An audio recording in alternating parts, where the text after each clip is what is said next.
আসসালামু আলাইকুম রহমতুল্লাহি ওয়া বারাকাতুহু। সম্মানিত দর্শক, বর্তমান সরকারের ভিতরে এক শ্রেণীর মানুষ আছেন যারা শেখ হাসিনা যে বাংলাদেশে ছিলেন কোনদিন প্রধানমন্ত্রী এই বিষয়টি স্মরণ করতে চান না। বাংলাদেশের রাজনীতিতে আওয়ামী লীগের উপস্থিতি, আওয়ামী লীগের গুরুত্ব কিংবা শেখ হাসিনার গুরুত্ব এটাকে শূন্য মানে ইটস এ ডেড হর্স।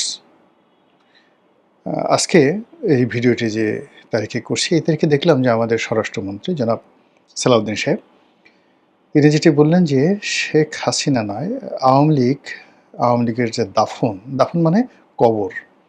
আমরা বলি দাফন কাফন বা কাফন দাফন। তো সেই যে আওয়ামী লীগের দাফন এটা দিল্লিতে হয়ে গেছে। মানে একটা লোক মরে গেছে। তো মরে যাওয়ার পর তো আসলে সেখান থেকে আসলে নতুন কিছু উদ্ভব হয় না। তো এই যে সালাউদ্দিন সাহেব যে কথাগুলো বললেন, এই কথা যদি সত্য হয় তাহলে তো বিএনপির আসলে খুশিতে নাচা উচিত। অন্যদিকে আবার বিএনপির মধ্যে, বিএনপির বাইরে, সরকারের মধ্যে, সরকারের বাইরে, সাধারণ জনগণের মধ্যে আওয়ামী লীগ নিয়ে বিপরীতমুখী একটা মিশ্র প্রতিক্রিয়া রয়েছে। সেই প্রতিক্রিয়া হলো আওয়ামী লীগ আছে, আওয়ামী লীগ থাকবে, আওয়ামী লীগ আসছে কিংবা আওয়ামী লীগ আসবে, শেখ হাসিনা আসবে, শেখ হাসিনা আবার ইত্যাদি ইত্যাদি নানা রকম। এ গেল আওয়ামী লীগ বনাম শেখ হাসিনাকে নিয়ে সরকারের ভিতরে এবং বাইরে বিপরীতমুখী চিন্তা। অন্যদিকে ইউনূস জমানাতে পুরো সময়টিতে এদেশের মানুষ একটা ভারত যাকে বলা হয় বিতৃষ্ণা, এটা ফোবিয়া ছিল না।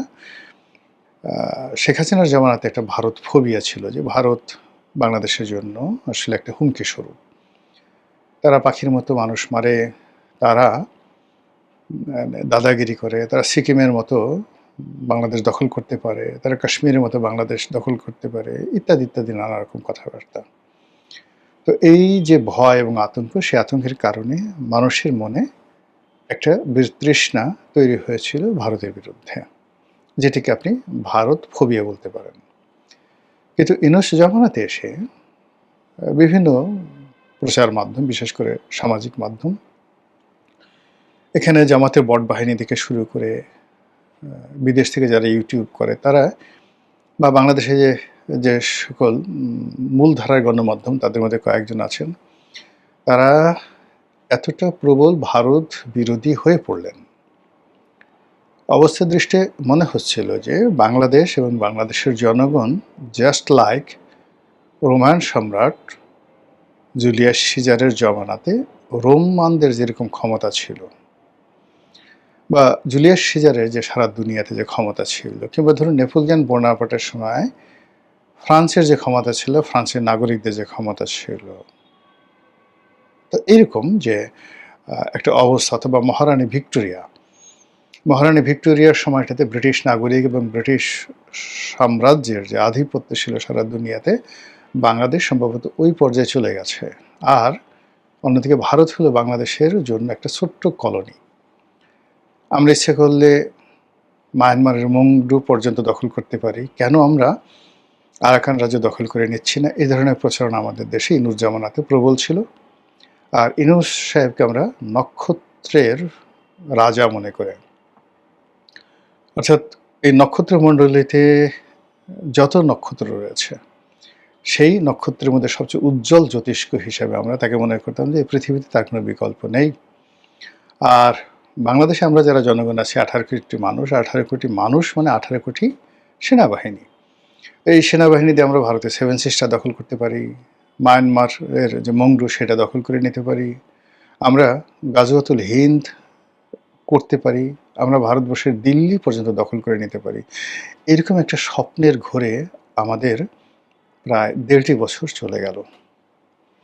চলে যাওয়ার পর নানা রকম ঘটনা, উত্থান পতন, নানা রকম পদ্মার আড়ালের খেলাধুলার একটা প্রেক্ষিতে আমরা একটা সংসদ পেলাম, একটা ভোট হলো, তারপরে সংসদ পেলাম, প্রধানমন্ত্রী পেলাম, বিরোধী দলীয় নেতা পেলাম, সংসদ চলছে, আমরা জুলাই আগস্ট বিপ্লবের নেতাদের পেলাম, আরও অনেক কিছু পেলাম। কিন্তু সব কিছু খাওয়ার পরে হাওয়াই মিঠাইয়ের মতো, আপনারা যারা হাওয়াই মিঠাই খেয়েছেন, এইরকম বিশাল ছিঁড়ে মুখের মধ্যে দিবেন আর গলে যাচ্ছে, বোঝা যাচ্ছে না যে মুখে আপনি আসলে কি খেলেন, না চকলেট, না কোনো কিছু, না বাতাস, না তুলা, এরকম হাওয়াই মিঠাই। এখন গত ২ বছর ধরে আমরা প্রায় সব ক্ষেত্রে হাওয়াই মিঠাই খেয়ে যাচ্ছি। একটি ন্যারেটিভ, একটি বিষয়, একটি বস্তু একেবারে ফিজিক্সের ভাষা অনুযায়ী স্ট্রাকচার হিসেবে, অবকাঠামো হিসেবে আমাদের এই রাজনীতিতে, অর্থনীতিতে, সমাজ ব্যবস্থায় মডেল রূপে দাঁড়ায়নি। সবকিছুই ফ্ল্যাকচুয়েটিং করছে গত ২ বছর ধরে। ফলে দুর্ভাগ্য এবং অনিশ্চয়তা আমাদেরকে তাড়া করছে, প্রতিটি মানুষকে। যার যার অবস্থানে থেকে আমরা কোনো মানে কাজ করতে পারছি না, চিন্তা করতে পারছি না, স্বপ্ন দেখতে পারছি না এবং একটা প্ল্যান বা পরিকল্পনা তৈরি করতে পারছি না। This is a huge problem, বিশাল একটা সমস্যা। এখন এই সমস্যাগুলো দূর করার জন্য সবার আগে যেটি দরকার সেটা হলো আমি যা করছি সেই ব্যাপারে আমার একটা অবকাঠামো থাকতে হবে, মানদণ্ড থাকতে হবে। আমি যা স্বপ্ন দেখছি একই অবস্থা, আমার যারা প্রতিপক্ষ তাদের সম্পর্কে আমাদের একটা ধারণা থাকতে হবে। তো এখানে ভারত এখন বিশ্বের অন্যতম পরাশক্তি।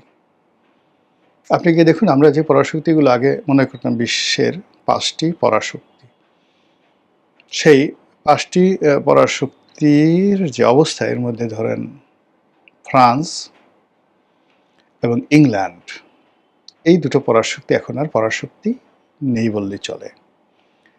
আমেরিকা এবং রাশিয়া তারা পরাশক্তি আছে, কিন্তু তাদের অর্থনীতি, তাদের সমাজ ব্যবস্থা, যে কোনো একটা যুদ্ধ চালিয়ে নেওয়ার মতো যে পরিবেশ পরিস্থিতি, সেই সফট পাওয়ার রাশিয়ার শূন্য, আমেরিকার কোনো সফট পাওয়ার এখন আর আগের মতো নেই।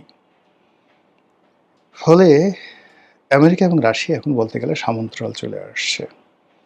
নতুন যে বন্দোবস্ত, নতুন যে পৃথিবী, সেই নতুন পৃথিবীতে চীন বলতে গেলে ১ নম্বর পরাশক্তি, তারপরে ভারত। এবং এই যে ১ নম্বর পরাশক্তি চীন এবং ভারত, এটি আগামী ১০ বছরের মধ্যে সেটেলড হয়ে যাবে। নো ওয়ান ক্যান অ্যাভয়েড, কেউ করতে পারবে না। এবং ৩ নম্বর পরাশক্তি হিসেবে আপনি দেখবেন সেখানে চলে আসছে ইরান। এই হলো বর্তমান রাজনীতির ফিজিক্স। তো সেই ফিজিক্সের ক্ষেত্রে আমরা ভারতকে মনে করছি বগাসবো, কিচ্ছু না। আমাদের জন্য হাওয়াই মিঠাই। আমরা ইচ্ছা করলে দিল্লি দখল করতে পারি, গাজাওতল হিন্দ করতে পারি। আমাদের সেনাবাহিনীর মধ্যে এখন যে নতুন ৪টি ইউনিট করা হয়েছে ৪ জন খলিফার নামে, এই ৪টি কোম্পানি, এক একটা কোম্পানিতে গড়ে ধরেন ১০০ জন করে সৈনিক থাকে। তো ভারত দখল করার জন্য ৪টা কোম্পানি যথেষ্ট, কেননা ওখানে আল্লাহর রাসূলের ৪ জন বিখ্যাত সাহাবার নাম সংযোজিত আছে। এই যে বিশ্বাস, এই বিশ্বাসে কাতর অন্তত ৬ থেকে ৭ কোটি মানুষ আছে, যারা বিশ্বাস করে যে এরকম হযরত আবু বকর সিদ্দিকের নাম নিয়ে আপনি যদি বঙ্গোপসাগরে ঝাঁপ দেন, সাগর আপনাকে ভাসিয়ে রাখবে। এই হলো অবস্থা। যাই হোক, এটা নিয়ে আর আলাপ আলোচনা করলাম না। অন্যদিকে যেটা সালাউদ্দিন সাহেব বলেছেন যে আওয়ামী লীগ এবং শেখ হাসিনা তো প্রশ্নই আসে না, সে তো চলেই গেছে। আওয়ামী লীগেরই তো কবর রচনা হয়ে গেছে দিল্লিতে, বাংলাদেশে। There is no Awami League, আর কোনোদিন ফিরে আসবে না। আপা আর কোনোদিন ফিরে আসবে না। এরই প্রেক্ষাপটে আমি মনে করি যে এখানে আমাদের সবারই একটা ফিজিক্স দাঁড় করানো উচিত। ভারতকে নিয়ে আমাদের আসলে ফিজিক্স দাঁড় করাতেই হবে। আমাদেরকে স্বীকার করতে হবে হু ইজ ভারত। আজ ভেনেজুয়েলা, আপনি গিয়ে দেখেন আমাদের মতো মানে রাষ্ট্রের চাইতে ক্ষমতা, বিত্ত, বৈভবে ভেনেজুয়েলা এখন কোন পর্যায়ে আছে। আপনি গিয়ে দেখেন মেক্সিকো, সেই মেক্সিকোর আকার, আয়তন এবং আমাদের চাইতে তাদের অবস্থান কোন পর্যায়ে আছে। এরপরে যান ব্রাজিলে, মেক্সিকো, ব্রাজিল, চিলি ধরেন ছোট দেশ, ইভেন আর্জেন্টিনা। এই যে ল্যাটিন আমেরিকার দেশের বাইরে আবার তাদের প্রতিবেশী কানাডা, এই রাষ্ট্রগুলোর সঙ্গে প্রতিবেশী রূপে আমেরিকা আসলে কি আচরণ করছে, সেই তুলনায় ভারত আমাদের সঙ্গে কি আচরণ করছে।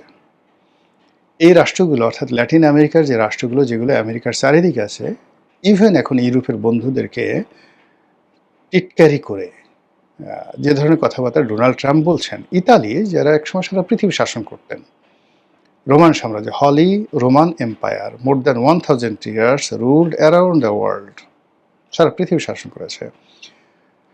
এবং দ্বিতীয় বিশ্বযুদ্ধের সময় তারা অক্ষ শক্তির দ্বিতীয় অংশ, জাপান তৃতীয়, হিটলারের পরে যেটার নামটা আসে সেটা হল মুসোলিনি। সেই মুসোলিনির যে ফ্যাসিজম, সেই ফ্যাসিজমের ভিত্তি করে এখন বর্তমান যিনি ইটালির প্রেসিডেন্ট রয়েছেন, মানে ইটালির যিনি এখন প্রেসিডেন্ট, তো প্রেসিডেন্ট না প্রধানমন্ত্রী আমার ঠিক এই মুহূর্তে মনে আসছে, যে ভদ্রমহিলা, সেই তাকে নিয়ে বলা হয় ইউরোপের সবচেয়ে এই মুহূর্তে পাওয়ারফুল যে কজন লোক আছেন, তার মধ্যে জার্মানির যিনি চ্যান্সেলর রয়েছেন তিনি, এবং এখন ইটালির এই যে ভদ্রমহিলা যিনি আছেন মেলানি। তো এই যে মেলোনি, ট্রাম্প বলছেন যে মেলোনি আমার সাথে ছবি তোলার জন্য পাগল হয়ে গেছে, অনেক হাতে পায়ে ধরেছে, তারপর আমি ছবি তুলেছি। তো বুঝেন যে ঠাট্টা কাকে বলে। তো সেই তুলনায় নরেন্দ্র মোদী আমাদেরকে নিয়ে কি বাজে কথা বলেছেন, কি করেছেন বলেন। ডোনাল্ড ট্রাম্প যে কাজগুলো করেছেন তার কি করেছেন, অথবা পুতিন তার আশেপাশে যারা প্রতিবেশী রয়েছে, একমাত্র চীন ছাড়া তার আশেপাশের অন্য সব প্রতিবেশীর সঙ্গে চীন এবং রাশিয়া, চীন এবং ইরান ছাড়া তাদের সাথে পুতিন কি আচরণ করছেন, তার 1000 ভাগের 1 ভাগ আচরণ তো মোদী করেননি আমাদের সঙ্গে। আবার ওই সমস্ত রাষ্ট্র যে শক্তিমত্তা দেখিয়েছে, যেটা ধরেন চেচেনিয়াতে সে দেখিয়েছে পুতিন, যেটি এখন ইউক্রেনে দেখাচ্ছে, তারপর ট্রাম্প যে শক্তিমত্তা দেখিয়েছে ভেনেজুয়েলাতে, তো সেই রকম যদি ঘটনা নরেন্দ্র মোদী বাংলাদেশের সঙ্গে দেখাতে চায়, কয়জন যোদ্ধাকে আপনি পাবেন? আপনি বাংলাদেশের কোনো গর্ত খুঁজে পাবেন না, সব গর্তের মধ্যে দেখবেন যে প্রাণী ঢুকে গেছে। এরকম আছে, সবাই আমাদের দেশে বড় বড় কথাবার্তা বলে। আমাদের দেশে তো যুদ্ধ একা হয়নি, 1000 বছর বাংলাদেশের ইতিহাসে বহুবার আমাদের দেশে যুদ্ধ হয়েছে সরাসরি, এবং সবসময় বিদেশিরা আক্রমণ করেছে, এবং এই বাংলাদেশে আক্রমণ করে বিদেশিরা ব্যর্থ হয়ে ফিরে গেছে, এরকম সিঙ্গেল নজির আপনি দেখাতে পারবেন না। যারাই আসছে সবাই বিজয়ী হয়েছে। কাজেই ভারতের যে ফিজিক্স, ভারতের যে অবকাঠামো, ভারতের যে অবস্থান, এটা আপনাকে আগে অ্যাসার্টেন করতে হবে এবং রাষ্ট্রকে নিয়ন্ত্রণ করতে হবে, তার জনগণকে। আদারওয়াইজ আমরা শুধু ইনভাইট করতে চাই। সেকেন্ড থিং হলো শেখ হাসিনা, 6 কোটি মানুষের নেত্রী। তিনি দিল্লিতে কি রাজবন্দী হিসেবে আছেন, আশ্রিতা হিসেবে আছেন, চাকর হিসেবে আছেন, নাকি তাকে প্রধানমন্ত্রীর প্রোটোকলে ভিভিআইপি মর্যাদা দিয়ে রাখা হয়েছে? এটা একটু খোঁজ নেওয়া দরকার। যদি তাকে গোয়ালিয়র দুর্গের মতো এরকম একটা দুর্গে বন্দি অবস্থায় রাখে, তার খাওয়া দাওয়া ওরকম অবস্থায় রাখে, এবং যে কোনো সময় তাকে বাংলাদেশে ফেরত দেওয়ার জন্য ভারত প্রস্তুত থাকে, এবং ভারত সেটি করবে, এরকম যদি বিশ্বাস আপনার থাকে, ইটস ওকে, নর্মাল লোকে। কিন্তু যদি তাকে দালাই লামার মতো সম্মান দেওয়া হয় বা তার চেয়ে বেশি দেওয়া হয়,